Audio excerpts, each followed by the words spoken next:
Bonsoir à toutes et à tous, bienvenue dans cette première grande édition de nos informations, les titres, les éléments devant permettre à la Guinée d'accéder au début se mettent progressivement en place une transition numérique tenue par le projet Wardib dont l'unité de gestion et les parties prenantes viennent de se retrouver à Kindia. Et puis en déplacement, le ministre de l'Hydraulique et des hydrocarbures à l'usine de fabrication de bouteilles de gaz butane de Konta, préfecture de Fourekaria, Bakar Kamara, tient à la qualité de la construction des infrastructures industrielles. Enfin, près de 100 millions de francs guinéens sur le montant que l'UPA Développement International du Canada vient de remettre au groupement pépiniériste de Tegueria dans la préfecture de Mamou. Voilà pour le sommaire. Encore une fois, bonsoir à tous. Les éléments devant permettre à la Guinée d'accéder au début se mettent progressivement en place.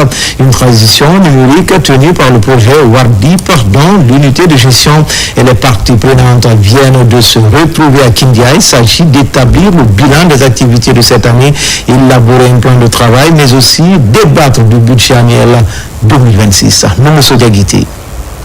La Guinée poursuit sa transition numérique dans le but de développer davantage l'accès au haut débit. Un programme d'intégration régionale porté par le projet de transformation numérique pour l'Afrique Wardib. À Kindia, les acteurs de l'unité de gestion et les bénéficiaires de Wardib Guinée se retrouvent autour du plan de travail qui sera mis en œuvre au cours de l'année 2026. En République de Guinée, nous n'avons qu'un seul câble sous-marin. Nous mettrons en place un système d'adressage numérique. Nous mettrons en place le CERT national qui est le centre d'alerte en cybersécurité. Nous mettrons aussi en place la plateforme PKI, qui est une plateforme, une infrastructure à clé publique. Et c'est important de rassembler tous les bénéficiaires afin de travailler sur ce PTBA pour 2026. Après avoir établi le bilan technique et financier 2025, les échanges ont aussi porté sur les contraintes, les leçons apprises afin de jeter les bases d'une planification réaliste et efficace pour 2026. On nous a formé comment rédiger les TDR que la banque peut valider sans problème. En plus, comment les avis à manifestation d'intérêt doivent être travaillés pour ne pas qu'on ait des difficultés au traitement des dossiers. Les priorités gouvernementales peuvent changer. Il faudrait qu'on recadre, qu'on redimensionne le projet en vue de l'adapter aux priorités définies par le gouvernement dans le cadre, n'est-ce pas, de son programme de développement socio-économique pour 2026. Le projet Wardib implique la Guinée, la Gambie, la Guinée-Bissau, la Mauritanie. Ces activités réformatrices devraient permettre l'atterrissement du deuxième câble sous-marin en République de Guinée. La Direction nationale des petites et moyennes entreprises vient d'abriter une session de formation sur Global Vision internationale qui pilote l'exercice. Objectif, renforcer les compétences des jeunes entrepreneurs de Guinée. Nikil Moussa Kamara, Marwan Kamara. Cette formation gratuite en hygiène, sécurité et environnement du cabinet Global Vision internationale vise à renforcer les compétences des jeunes à travers le pays. Nous sommes dans un pays et il y a beaucoup d'industries alimentaires, il y a des industries agroalimentaires. Et pourquoi? Parce qu'il ne faut pas s'en savoir que si vous constatez dans les différentes entreprises, vous allez constater que c'est des étrangers qui sont en train de travailler à la place de nous les jeunes Guinéens. Et de là, on s'était dit quoi? Nous, le cabinet Global Vision, d'en finir avec ça. Parce que de former la jeunesse, et afin que ces jeunes-là puissent répondre ici aux besoins des besoins exprimés par les différentes entreprises. Plus de 500 jeunes ont participé à cette formation. Il est question d'améliorer leur employabilité et favoriser leur intégration professionnelle. Donc on a décidé d'initier cette formation, non seulement à Conakry, mais aussi sur toute l'étendue du territoire. De Conakry à Yomo, nous avons des représentants. Nous formons les jeunes non seulement sur Conakry, mais nous formons aussi les jeunes à l'intérieur du pays. Donc nous n'oublions personne. La valorisation des compétences locales, la promotion de la culture de la sécurité ainsi que le développement d'une main-d'œuvre qualifiée répondant aux exigences des secteurs miniers, industriels et tertiaires sont des objectifs globaux de cette session. À Bouquet, les vendeuses de Kareki Madina dans la sous-préfecture de Korabouyi peuvent désormais se frotter les mains après plusieurs années sous des hangars de fortune. Elles bénéficient enfin des marchés modernes. Le geste du consortium SND Winning, une action qui s'inscrit dans le cadre du développement communautaire et de la promotion de l'économie locale. Mamadi Terran Kamisoko. C'est un grand jour pour Karégui Madina dans la sous-préfecture de Kolabougni. Autrefois exposées aux intempéries sous des abris de fortune, les vendeuses disposent désormais d'un hangar moderne offrant un cadre sécurisé et adapté pour exercer les activités commerciales. L'édifice flambant neuf, construit sur une superficie de 250 mètres carrés et réalisé par le consortium UMS et SMB Winning, vient d'être officiellement remis à la communauté laborieuse. Ce marché permet aussi de protéger les femmes, les braves femmes, contre les intempéries de la nature qui sont le soleil et la pluie. Ça permet à toute la communauté de se retrouver pour pouvoir faciliter en tout cas l'échange. Le consortium SMB Winning a toujours accordé une importance particulière au développement des communautés locales et à l'amélioration des conditions de vie des populations. La construction du marché de Karégui Madina reflète pleinement cette volonté. La construction de ce marché moderne vise à encourager les activités agricoles et à dynamiser le commerce de proximité. Ce marché offrira un espace propice aux échanges commerciaux permettant à nos femmes et jeunes entrepreneurs de vendre leurs produits locaux et de contribuer à améliorer l'économie rurale. Si la communauté accepte de tendre une main franche et sincère avec la société au retour va aussi penser vraiment à mettre des infrastructures communautaires à la disposition de la communauté. Cet investissement apparaît comme un levier important de développement territorial, un marché moderne, davantage de dignité pour les commerçantes et surtout l'espoir d'une transformation économique durable au bénéfice de Karégui Madina. À l'opposé, les rideaux sont tombés sur la réunion internationale dédiée à la résolution des enquêtes sur la traite des personnes et les migrants disparus en mer. C'est dans le cadre de la coopération transfrontalière policière et la mise en place des mécanismes en matière d'investigation. Ibn Kamara, Cheikh Sanoussi Sanko. Après 3 jours intenses de travaux et d'échanges d'expériences, la réunion régionale consacrée à la résolution des enquêtes sur la traite des êtres humains et les migrants disparus en mer clôt ses travaux à Conakry. Au cours de ces 3 journées, plusieurs thèmes liés au mécanisme d'investigation et à la protection de la dignité humaine ont été abordés. Au terme de cette rencontre.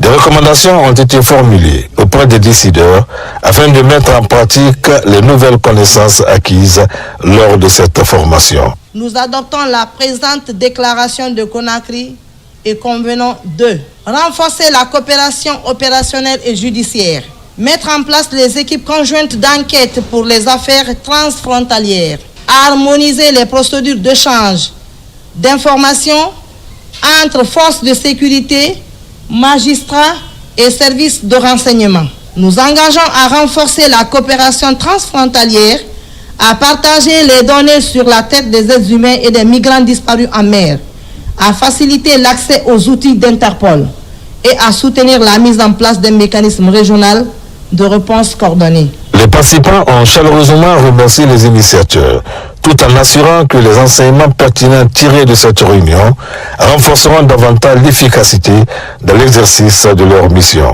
Nous vous assurons que les échanges au cours de ces débats nous ont permis de renforcer nos coopérations interrégionales pour répondre efficacement aux assignés. Je ne saurais terminer sans solliciter auprès des différentes autorités, décideurs, de la prise en compte des recommandations issues de cette réunion. Nous clôturons aujourd'hui cette réunion sur les nouvelles perspectives et sur les nouveaux défis dans notre secteur d'activité. Je suis certain que ces journées d'échange ont été intenses et riches en informations et en expérience.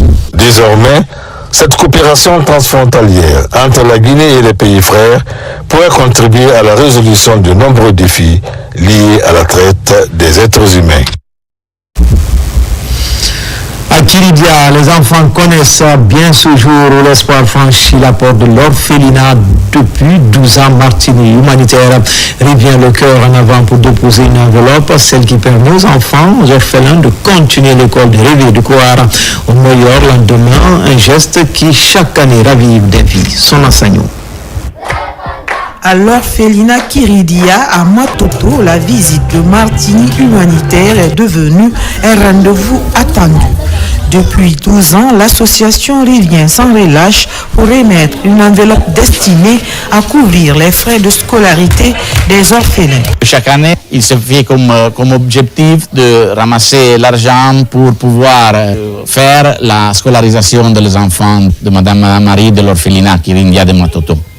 Et aussi cette année, grâce à la bonne volonté et à la patience de nos amis de Ceriana, Sanremo et de toute la province d'Imperia, de l'Italie, on a réussi aussi à faire une bonne récolte avec notre initiative humanitaire. Et j'ai le plaisir de donner le chèque à Madame Marie. Un soutien modeste mais essentiel pour ces enfants. Chaque contribution ouvre la porte de l'école, là où se bâtissent les rêves et les avenirs possibles. Grâce à cette fidélité rare dans le secteur humanitaire, plusieurs d'entre eux poursuivent leur scolarité sans interruption. Oui, c'est une grande joie au cœur que j'ai aujourd'hui encore.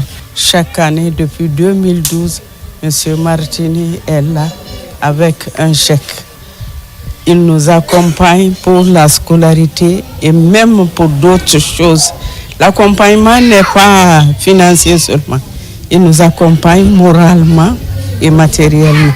Vraiment, nous le remercions infiniment. Dans un contexte où les difficultés financières menacent l'éducation des plus vulnérables, Martini Humanitaire s'impose comme un repère de constance et de compassion. Et à Kiridia, chaque sourire d'enfant rappelle que ce geste annuel change réellement des vies.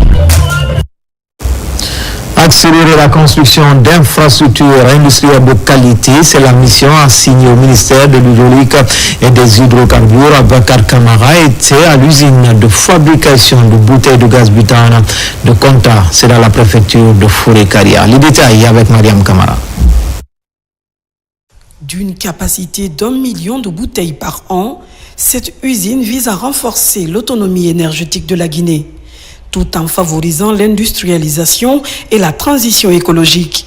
Elle permettra de créer plus de 1200 emplois directs et indirects et de moderniser toute la filière du gaz butane dans le pays. Conformément aux instructions de M. le Premier chef de gouvernement, il a été demandé à l'ensemble des ministres d'accélérer les projets d'infrastructure qui sont en cours afin de pouvoir les rendre viables d'ici la fin de l'année. Il était important de procéder à l'installation d'une telle infrastructure qui permettra à la fois de sauver des vies, de faire gagner du temps pour nos ménages, de préserver notre environnement, mais aussi de créer de l'emploi dans la zone, mais aussi pour des jeunes Guinéens. Cette usine, c'est l'une des plus grandes de la sous-région, si ce n'est pas la plus grande. Deuxièmement, cette usine, c'est la première infrastructure industrielle étatique qui a été réalisée depuis la mort du président Sékou Touré. C'est le début d'un processus de réindustrialisation de notre pays. C'est un grand honneur parce que ça va nous sortir de lumière, surtout la coupe à bijoux de bois, nous avons arrêté ça. Et cette usine va nous donner ouvre de soulagement, surtout l'emploi des jeunes. L'implantation de l'usine à Kountan n'est pas un hasard. Le site a été choisi pour sa proximité avec le port minéralier, ce qui doit faciliter l'approvisionnement et optimiser la chaîne de production. La plupart du gaz qui est utilisé sur le marché est importé. Et tout se fait au port de Conakry ou à Kamsar. Ici, ça a été pensé de construire l'usine à Konta parce que nous avons ici un bras de mer qui permettra aux butaniers de venir directement et décharger le gaz afin de permettre qu'il n'y ait plus jamais de rupture. Cette visite confirme désormais l'aboutissement du projet. L'État devra procéder très prochainement à son inauguration officielle pour le bonheur de tous les Guinéens. face à l'insalubrité croissante du Breka, les autorités communales, avec l'appui des partenaires, ont inauguré une nouvelle zone de tri et de transit. Cette infrastructure vise à améliorer la gestion des déchets ménagers et offrir des opportunités d'emploi à la jeunesse locale. Abakarami Kamara. La problématique de l'insalubrité publique à Breka au centre des priorités des autorités communales et partenaires. Pour faire face à cette situation, une zone de tri et de transit ZTT est construite, fruit de la coopération entre la Guinée et l'Union européenne pilotée par Sanita 2. Ici, il y a une infrastructure qui va regrouper toutes les ordures des ménages. C'est un pas pour l'assainissement, c'est un pas pour rendre la ville de Breka propre. Tous les ménages et toutes les familles puissent s'abonner. La mise à disposition de cette zone de transit et de tri qui constitue un maillon entre le transfert et la précollecte est très important sur la chaîne de l'assainissement, et elle permet non seulement de procéder au tri pour essayer de mettre moins de pression sur les décharges. À cette inauguration, autorités locales et administratives ainsi que les partenaires techniques et financiers se sont tous mobilisés pour signifier leur engagement à lutter contre les immondices dans la préfecture de Breka. Le partenariat entre l'Union européenne et la Guinée sur la gestion des déchets solides avance et que l'Union européenne tient ses promesses en tant que partenaire qui est engagé dans la durée, qui est engagé de manière fiable et de manière prévisible. Nous procédons aujourd'hui à l'inauguration et à une mise à disposition de cette nouvelle zone de transit et de tri, une installation essentielle qui marque une étape déterminante dans la mise en œuvre d'une gestion moderne, intégrée et durable des déchets. La coupe du ruban inaugural, suivie d'une visite guidée des locaux de la nouvelle zone de tri et de transit, a été le clou final de la cérémonie. Plage propre, le concept nouveau et le groupement des jeunes de la plage Rockban et le studio Damba entendent pérenniser cette action citoyenne. L'idée de rendre plus attrayantes les différentes plages de la capitale. À Rockban, par exemple, le dernier dimanche de chaque mois sera désormais dédié à une opération coup de balai du site. Images et commentaires. Nous sommes à la plage de Rougane dans la commune de Ratoma, l'une des plus attrayantes de la capitale Conakry. Cependant, elle est sous la menace des ordures de tout genre. Et c'est justement pour redorer le blason et maintenir le lieu plus attractif que le groupement des jeunes de la plage, en collaboration avec le studio Damba, ont lancé cette opération coup de balai intitulée Opération Plage Propre. Le choix de la date n'est pas anodine et n'est pas fortuite, puisque c'est une date historique qui a connu l'agression portugaise. Et aujourd'hui, nous faisons face à une autre agression, c'est celle des ordures. L'activité que nous avons commencée hier et finie aujourd'hui n'est pas à son terme, puisque ça sera une activité pérenne qui va être continuelle, et nous avons décidé d'organiser chaque dernier dimanche du mois une journée d'assainissement ici à la plage de Rougane. Donc nous ne sommes pas à notre dernier pas, nous sommes justement au tout début de cette aventure. Nous accompagnons toutes ces initiatives pour rendre la ville propre. Nous sommes là.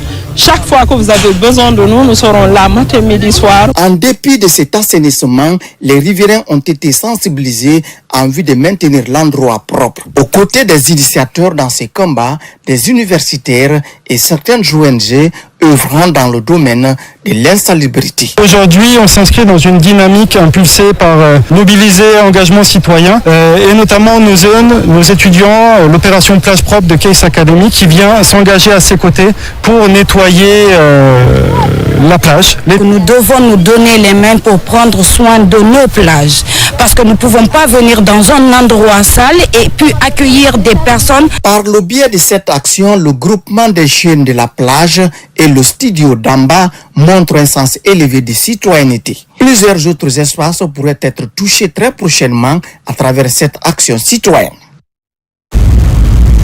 Enfin, près de 100 millions de francs guinéens, c'est le montant que l'UPA Développement International du Canada vient de remettre au groupement pépiniériste de Tegueria dans la préfecture de Mamou. Ces fonds du projet Femmes Pro Forêt représentent l'achat des plans forestiers réalisés par ce groupement. RTG Mamou, Mamadou Patibaldi.